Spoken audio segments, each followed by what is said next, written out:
Alors finalement, cette présence, c'est quoi? Dans la manière dont je le partage aujourd'hui, c'est cette conscience divine, universelle, omnisciente, unitaire que nous sommes. On distingue finalement l'ego, qui est donc une identification à ce moi, et puis tout ce que ça comporte. L'ego, c'est ce moi, c'est à la fois c'est le corps, c'est justement mon identité, qui je suis, ce que j'aime pas, mes histoires, mon enfance, ma famille, enfin voilà, tout mon parcours de vie, toutes ces choses-là, c'est ce qui vient nourrir et constituer cette personnalité de l'ego, ce moi, auquel nous sommes très très fortement identifiés. Moi, je suis ça. Moi, je suis Gaïa, moi, je vis ici, moi, je fais ça, moi, j'ai 3 enfants, moi, j'ai ceci, cela. Donc, ça, c'est un peu, je dirais, le principe de base de notre incarnation. On vient s'incarner pour s'individualiser, pour être des individus, des moi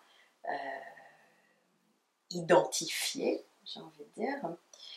Et quelque part, quand on commence à se poser des questions à propos de soi, de la vie, du pourquoi nous sommes là, de qui sommes-nous, d'où est-ce qu'on vient, où est-ce qu'on va, tout ça, il y a un moment donné où la plupart des personnes finissent par arriver et touchent à voilà, des concepts ou des principes spirituels qui vont venir dire ok, finalement, nous sommes plus que ce moi, justement. Nous sommes plus que cet ego. Et selon les différentes traditions, il y a différentes façons de le nommer, mais la manière dont je le voyais quand j'étais enfant, je disais, mais en fait, c'est comme une pyramide, tu sais, avec toutes les faces qui mènent à la même pointe. Les différentes traditions ou religions éventuellement, si on veut les appeler. Mais en tout cas, les différentes traditions ont chacune leur façon de nommer ça, mais tout le monde se rejoint pour dire que eh bien, notre essence originelle, primordiale, est divine. Donc nous sommes ce qu'on appelle ce Dieu. Nous sommes une parcelle du grand créateur, de cette conscience, de cette intelligence de vie qui est en tout, qui anime tout.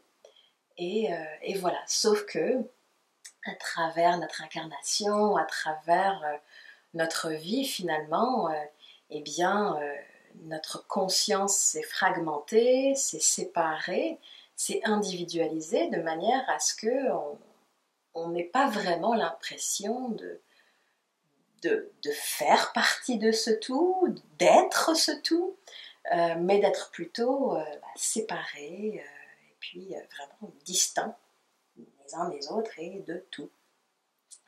Mais c'est ça après que justement on commence à mend, j'ai envie de dire. We weave ourselves back into unity. On se retisse dans la grande toile de tout ce qui est, à travers justement des pratiques, quelles qu'elles soient, mais de méditation, toutes ces pratiques-là nous ramènent finalement à reconnecter avec nous-mêmes et à reconnecter avec, eh bien, ce grand tout, cette conscience universelle, cette conscience unitaire, primordiale, divine, peu importe comment on le nomme, mais cette... voilà, en fait c'est que ça n'a pas de nom, parce que plus on vient à être en contact avec cette essence de ce que nous sommes réellement, plus ça vient créer une détente au niveau du personnage, justement, au niveau de cet ego, qui a l'impression qu'il doit tout gérer dans cette vie, qui doit tout comprendre, qui doit tout contrôler, qui doit tout calculer, qui doit tout savoir, qui doit tout planifier, qui doit tout, que c'est lui qui gère toute cette vie. Et ça, mais ça nous crée des états mais de stress et d'anxiété, et puis toutes sortes d'états là, comme ça se peut pas. Parce que c'est ben trop à porter tout ça sur nos petites épaules du moi. Voilà, quand il y a quelque chose de tellement plus grand, de tellement plus vaste, de tellement plus intelligent et conscient, qui œuvre constamment en nous, à travers nous, pour nous, à chaque instant. Et plus l'ego va pouvoir se détendre et se dire, ok, il y a un moi dans cette structure-là, ok, mais c'est pas moi qui est en charge de tout, c'est pas moi qui gère tout, cette vie. Je peux me détendre et laisser la vie prendre soin de la vie. Je peux laisser la vie œuvrer. Et ça, quand on arrive à vivre à partir de cet espace-là, je vous assure que la vie ne goûte pas pareil. Tout simplement. C'est tellement moins noué, c'est tellement moins contracté, c'est tellement moins résistant, c'est tellement moins souffrant à tellement de niveaux. Mais pour ça, ça demande de lâcher un paquet de croyances, un paquet de tensions, un paquet de contractions, un paquet de peur. On va dire le grand méchant mot. parce que voilà, c'est vraiment c'est l'inverse de ce qu'est la vie, qui est amour. Vraiment cette force consciente, divine, unitaire, enfin comme on veut l'appeler là, si elle avait un goût à retenir, au-delà de la lumière, c'est vraiment l'amour. C'est une énergie qui est pure bienveillance. Et parfois on se dit, ok, mais attends, si la vie c'est de l'amour et de la bienveillance, comment se fait que la vie me met des choses sur ma route, des obstacles et des épreuves et des défis qui font comme, ouf, là, celle-là elle est rough, tu sais. Comment est-ce que quelque chose d'aussi amour et bienveillant pourrait me mettre ça ici? Notre âme, lorsqu'elle vient s'incarner ici sur Terre, elle vient vivre des expériences pour justement goûter, connaître c'est quoi l'ampleur de la gamme de ce qui peut être expérimenté. Et on fait toutes les expériences. Dans une existence, on va vivre plutôt sur le versant de la victime, l'autre ça va être plutôt sur le versant du bourreau, l'autre sur le versant plutôt du sauveur, l'autre sur le blanc, l'autre sur le noir, l'autre sur ceci, la richesse, la pauvreté, le ceci, le cela, On vient vivre, on vient goûter à toutes ces expériences, simplement pour goûter. Alors c'est sûr que nous, quand on est dans ce moi, dans cet ego qui est identifié à tout ce qu'il vit complètement, toutes les émotions qu'on vit, toutes les pensées qu'on vit, tout ce qu'on vit, on le vit complètement pris dans le guidon. On a très peu en général de recul par rapport à tout ce qu'on vit, donc tout ce qu'on vit, on le vit, on le prend complètement. Et qu'est-ce qui se passe dès qu'on commence à prendre un petit peu de recul par rapport à notre vécu, par rapport à nos situations de vie? Déjà, l'émotionnel, il a un peu plus d'espace pour se vivre, on est moins pogné dedans. On est moins pogné dans nos pensées quand on arrive à prendre du recul sur nos pensées, à voir les pensées qui sont présentes en nous. Et c'est ça, c'est que quand on est en mesure de prendre du recul, de ne pas être autant identifié, eh bien là, c'est beaucoup plus confortable. On se dit, ok, d'accord. Donc finalement, tout ça, c'est l'expérience auquel je goûte en ce moment.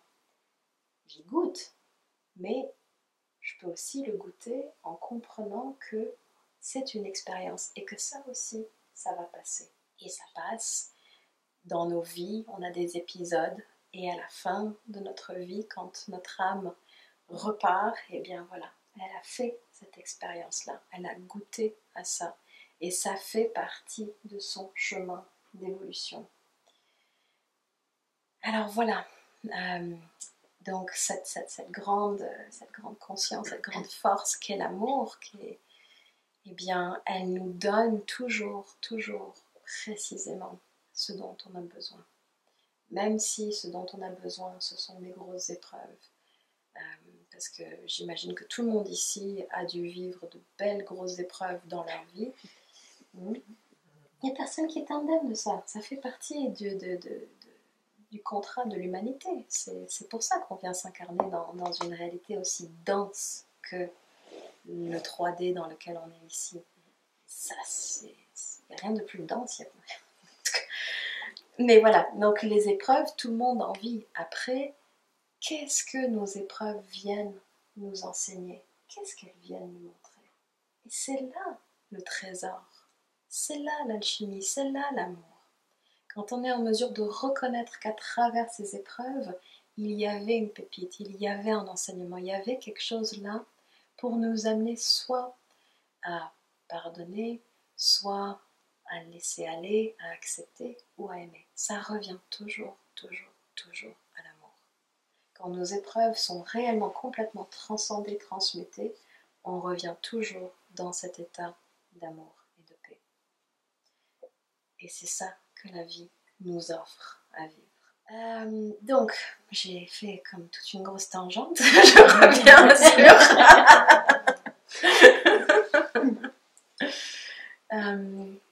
cette présence. Parce que c'est ça, ce que j'avais le goût de nous faire goûter aujourd'hui, c'est cette présence-là. Je dis cette présence, mais je pourrais dire cette conscience, je pourrais dire cette intelligence que nous sommes fondamentalement. Au-delà ou en deçà, y compris notre ego, mais bien plus que tout ça. Et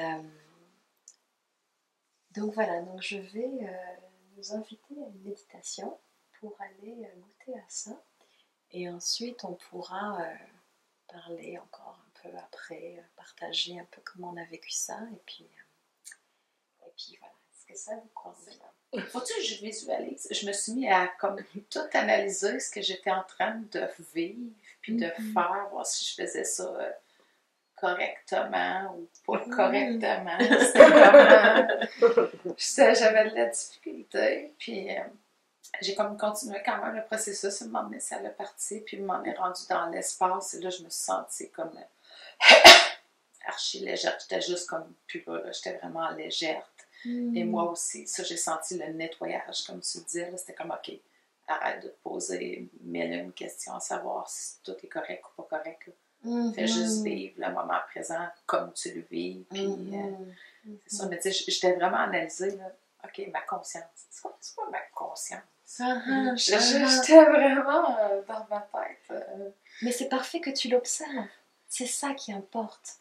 Parce que justement, notre mental, le moi, il analyse. Il est tout le temps en train de commenter. Tout le temps en train de commenter. Là où ça commence à devenir intéressant, c'est quand on est capable de prendre du recul par rapport à ces commentaires. Et qu'on n'est plus la tête dans le guidon de ces commentaires, qu'on n'est plus collé complètement à ces commentaires. Et quand il y a une partie de nous qui est capable de décoller un peu et faire comme « Hey, je suis en train de commenter !» Vous savez, le moi, le mental commente. Et puis, c'est correct. Une fois que c'est vu, je reviens dans ma respiration. Puis peut-être que quelques secondes après, ça va repartir. Et après, de nouveau, on recule.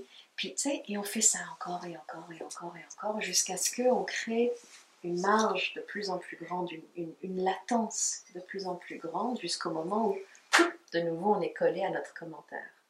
Parce que ça, c'est vraiment, c'est le moi, c'est l'ego, c'est le mental qui Alors que quand on est capable de lâcher ça et d'être dans le moment présent, c'est là qu'on goûte à la présence, à cette conscience qui est là. Cette conscience qui est là, qui, elle, observe tout simplement tout ce qui est projeté dans le film. Les pensées, le fait qu'on soit collé à ces pensées, nos émotions, nos situations de vie, tout ça, la conscience qu'on est, cette grande intelligence, elle bouge pas, jamais. Elle est totalement immobile, totalement silencieuse. Elle est là. C'est le grand témoin de tout. Et cette conscience-là témoigne de tout ce que nous vivons dans nos histoires, dans nos projections, dans nos têtes, dans le grand film de la vie, dans ce qui se passe à l'extérieur, mais dans ce qui se passe à l'intérieur aussi.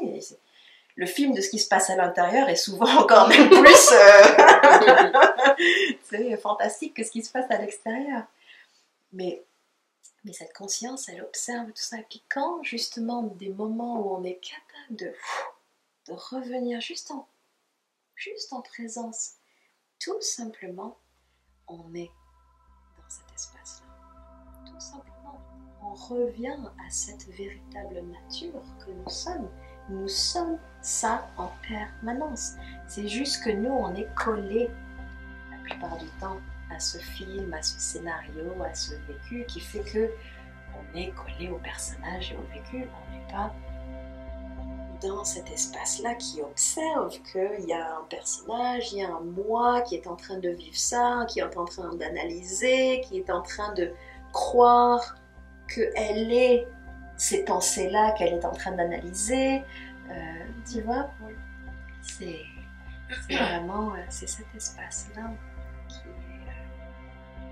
qui est l'essence véritable de ce que nous sommes.